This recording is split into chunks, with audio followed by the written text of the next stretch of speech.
మండలానికి సంబంధించిన జెడ్పీటీసీ ఉప ఎన్నిక ప్రచార సమయం మరొక గంటలో ముగుస్తూ ఉంది. 4 సమయం గంటకు ప్రచార సమాప్తమవుతుంది. ఈ సందర్భంగా చివరిగా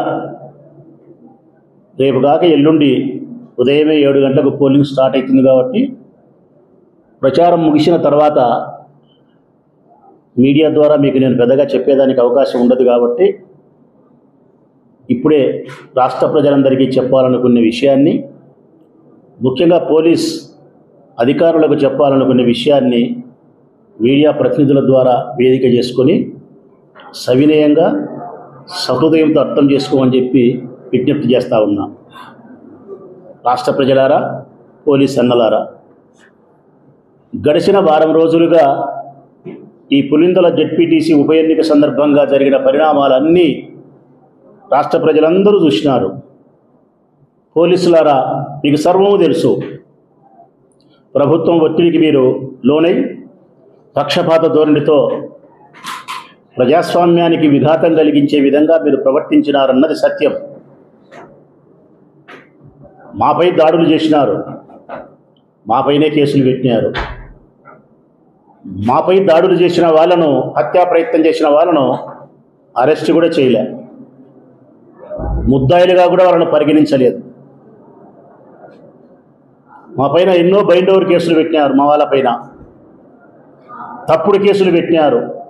ఒక కేసులో అయితే 50 మంది ముద్దాయిలు చేసి తెలుగుదేశం పార్టీ రాసిచ్చిన లిస్టు ప్రకారం ఈ పులివెందుల మండల పరిధిలో ఏ గ్రామాలైతే ఉన్నాయో ఆ గ్రామ నాయకులు రేపు ఎలక్షన్లకు ఉపయోగపడకుండా ఉండేదానికోసం వాళ్ళని ముద్దాయిలు చేసినారు. కేసే తప్పుడు కేసు, వాళ్ళకి సంబంధమే లేదు, సంఘటనే జరగలే, అయినా పెట్టినారు. మాకు బాధ కలిగితే మీ దగ్గరికి చెప్పుకోనికి వస్తే పర్మిషన్ లేకుండా వచ్చినారని చెప్పి 11 మంది ముద్దాయిలు చేసినారు. ఇలా ఎన్నో మీరు మాకు ఇబ్బందులు, అవమానాలు, కష్టాలు కలిగించినారు, ప్రజాస్వామ్యానికి విఘాతం కలిగించినారు. భరించినాం. కానీ చివరిగా మీకు నేను విజ్ఞప్తి చేస్తూ ఉండేది ఒకటే, కనీసం ఎల్లుండి జరగబోయే 12వ తారీఖున జరగబోయే ఎన్నికైనా ప్రజల చేత మీరు ఓటు వేయించగలుగుతారా అని అడుగుతా ఉన్నా. నేను స్వేచ్ఛగా ప్రజలు తమ ఓటు హక్కును వినియోగించుకునే స్థితిని మీ పోలీస్ శాఖ కలిగిస్తుందా అని చెప్పి మనం అడుగుతా ఉన్నా. నేను ఏ విధంగా మీరు ప్రవర్తిస్తారో 12వ తారీఖు సాయంకాలానికి ఈ రాష్ట్రం, ఈ ప్రపంచం చూస్తుంది. కానీ మీరు ఇలాగే ప్రవర్తిస్తారని చెప్పి నా మెదడు, నా మనస్సు చెప్తా ఉంది. నాకు తెలిసినటువంటి నా మెదడు, నా మనస్సు చెప్తా ఉండే విషయాన్నే ఈ రాష్ట్ర ప్రజలకు చెప్తా ఉన్నా. ఒకవేళ నేను చెప్పింది తప్పైతే నా అభిప్రాయానికి భిన్నంగా పోలీస్ శాఖ గొప్పగా ఉద్యోగాన్ని నిర్వహించగలిగితే నాకంటే సంతోషపడేవాడు ఎవడు ఉండడు. తప్పనిసరిగా నేను క్షమాపణ కోరుతా పోలీస్ శాఖను, మీ పట్ల తప్పుగా మాట్లాడినాను అని చెప్పి అభినందిస్తా మిమ్మల్ని. ఒక పౌరునిగా, ప్రజాస్వామ్యాన్ని గౌరవించే వ్యక్తిగా ఒకవేళ నేను చెప్పిందే కరెక్ట్ అయితే పోలీస్ అన్నలారా, ప్రజాస్వామ్యం ఎదుట మీరు మోకరిల్లి పశ్చాత్తాపముతో క్షమాపణ కోరాల్సిన ఒక రోజు వస్తుంది. ఆ స్థితి మీకు రాకూడదని నేను కోరుకుంటా ఉన్నా. ఇక వీళ్ళు చేయబోయేది ఏంటంటే, రాష్ట్ర ప్రజలారా, ప్రజలు ఓటేస్తే మేము గెలుస్తామనే విశ్వాసం మాకుంది, సంపూర్ణమైనటువంటి విశ్వాసం ఉంది. ఒకవేళ నిజంగా ప్రజలే ఓటు హక్కులో పాల్గొని మేము గెలవకపోతే ఓడినప్పటికీ కూడా మేము బాధపడం, ఆ ఓటమిని స్వీకరిస్తాము. ప్రజా తీర్పుగా మేము శిరోధార్యంగా మేము భావిస్తాము. ఎక్కడైనా మాలో పొరపాట్లుంటే ఆ పొరపాటును సరిదిద్దుకునే ప్రయత్నం చేస్తాం. ప్రజలు ఓటేసి మేము ఓడితే.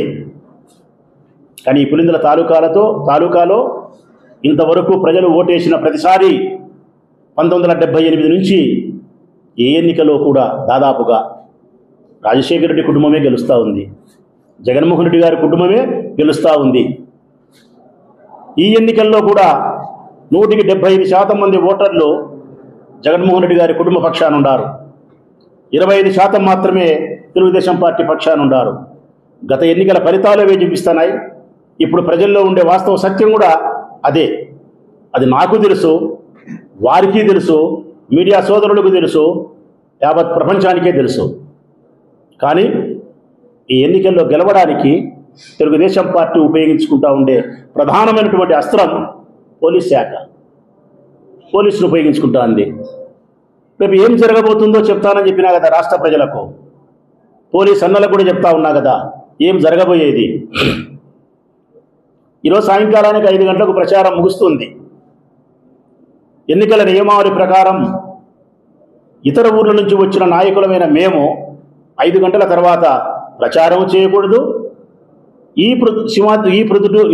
ఈ పులివిందుల మండలంలో మేము ఉండకూడదు. ఇది పోలీసు వారి చట్టం, ఎన్నికల నియమం. ఆ నియమాన్ని పురస్కరించుకొని 5 తర్వాత ప్రతి 5 నిమిషాలకు 10 నిమిషాలకు మా పైన ఒత్తిడి చేసి వారే స్వయంగా ఇక్కడ ఉండి మమ్మల్ని ఊరు సాగనంపుతారు. దీన్ని మేము గౌరవించాల్సిందే, బయటికి పోవాల్సిందే. ప్రజాస్వామ్యాన్ని, ఎన్నికల నియమాన్ని, చట్టాన్ని గౌరవిస్తాం, వెళ్తాం. మాతో పాటు తెలుగుదేశం పార్టీకి సంబంధించిన నాయకులు, ఎమ్మెల్యేలు ఎవరైతే ఉన్నారో వాళ్ళందరినీ కూడా పంపుతారు. వాళ్ళకు కూడా ఊరి దగ్గర పని ఉంటుంది కాబట్టి పోతారు. కానీ రేపటి దినం సాయంకాలం 6 నుంచి 8 లోపల, రేపటి సాయంకాలం 6 నుంచి 8 లోపల ఎక్కడెక్కడైతే పోలింగ్ స్టేషన్లు ఉన్నాయో, నల్లబరెడ్డిపల్లె కావచ్చు, మరొకపల్లె కావచ్చు, ఎర్రిపల్లె కావచ్చు, ఈ కొత్తపల్లె ఎక్కడైతే ఉన్నాయో ఆ పోలింగ్ స్టేషన్లు ఉండబడిన గ్రామాలలోకి తెలుగుదేశం పార్టీకి సంబంధించిన నాయకులు, ఎమ్మెల్యేలు, 100 మంది ప్రజలు, 100 మంది వారు అనునీయులతో ఆ గ్రామాల్లోకి చేరుకుంటారు. ఈరోజు మమ్మల్ని పంపిస్తారు, రేపు వారిని రప్పిస్తారు. మాకు అవుటు, వారికి ఇన్ను. ఈ వార్త తెలిసి మేము రేపు రావాలనే ప్రయత్నం చేస్తే ఎక్కడ చూసినా ఈ పులివిందుల చుట్టూ అష్టదిగ్బంధం చేసినట్టు చేసి చెక్ పోస్ట్ పెట్టి మమ్మల్ని ఎవరిని రానీరు. వచ్చే ప్రయత్నం చేస్తే మా పైన కేసులు నమోదు చేసి పోలీస్ స్టేషన్లో కూర్చోబెడతారు. వారు మాత్రం యథేచ్ఛగా వస్తారు. నేను చెప్పిన ప్రకారం రేపు సాయంకాలానికి ఆ గ్రామాలకు, ఒక్కొక్క గ్రామానికి ఒక్కొక్క ఎమ్మెల్యే, ఒక్కొక్క గ్రామానికి ఒక్కొక్క ప్రధానమైన నాయకుడు బాధ్యత తీసుకొని కొన్ని 100 మంది వారి అనునీయులతో అక్కడికి చేరుకొని బస చేస్తారు. ఇక మమ్మల్ని పంపించిరి. ఆ గ్రామంలో ఉండే మా వైఎస్ఆర్ కాంగ్రెస్ పార్టీ ప్రధానమైన గ్రామ నాయకులు ఎవరైతే ఉండారో వాళ్ళను ముద్దాయిలు చేసి తప్పుడు కేసుల్లో జైలుకు పంపిరి. ఒకవేళ జైలుకు పోతామైన భయంతో వారు తప్పించుకొని పోయి ఊరి బయట ఎక్కడో తలదాచుకుంటే ఊరిలో ఉండరు. అదైనా వారికి లాభమే. వారి ఉద్దేశం కూడా అదే. ఎన్నికల సమయానికి 12వ తారీఖు ఆ గ్రామ నాయకులు, వైఎస్ఆర్ కాంగ్రెస్ పార్టీ గ్రామ నాయకులు గ్రామంలో ఉండకుండా బయటికి పోవాలా, లేదంటే పోలీసులకు చిక్కి స్టేషన్లన్నా ఉండాలా. ఆ గ్రామ నాయకులు ప్రధానమైన వాళ్ళు తప్పుడు కేసుల్లో ముద్దాయిలు చేసినారు కాబట్టి మాకు దూరమవుతారు ఈ ఎన్నికకు. తర్వాత ఉండే ద్వితీయ శ్రేణి నాయకులు, గ్రామంలో తర్వాత ఉండే నాయకులు, కార్యకర్తలు ఎవరైతే ఉన్నారో వాళ్ళ మీద బైండోరు కేసులు పెట్టి అనేక రకాల నెపాలతో పోలీస్ స్టేషన్లకు పిలిపించి అక్కడిని నిర్బంధించే ప్రయత్నం. చివరిగా ప్రతి గ్రామంలోనూ వైఎస్ఆర్ కాంగ్రెస్ పార్టీ నాయకత్వాలను, కార్యకర్తలను క్లీన్, వారిని మాత్రం 100 మందిని గ్రామాలలోకి రప్పించడం, ఎమ్మెల్యేలను కూడా రప్పించడం. 12వ తారీఖు ఉదయం పోలింగ్ స్టార్ట్ అవుతుంది.